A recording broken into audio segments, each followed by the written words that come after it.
Why is Jesus more credible than any other character in any other book that's ever been written? Great question. The reason that Jesus is more credible than any other option, more trustworthy, is because the way he lived his life is like no other. In John chapter 8, he could look into the faces of his enemies and ask them, which one of you can prove me guilty of sin? And his enemies were silent. In 1 John chapter 3, a man who lived very closely with Christ for 3 years could write, in him is no sin. Second point is, when you read the content of his ethical teaching, the Sermon on the Mount.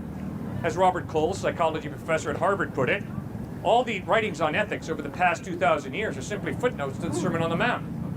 That's an ethical genius that spoke the Sermon on the Mount. Third point, when you watch him die, nailed to a wooden crossbeam, instead of cursing his enemies the way I would have, he prays, Father, forgive them, for they know not what they do. That's incredible.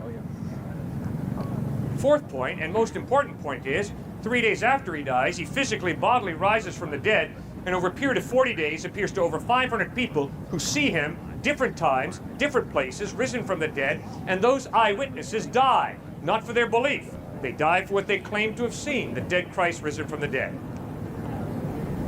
That's why you'd be wise to put your faith in him. As a security, like risk investment. As the truth, as real. You want to live in La La Land, or do you want to live in reality? I'd like to live in reality. Good. Then you check out Jesus, because the evidence is he's real. The evidence. The evidence, sir.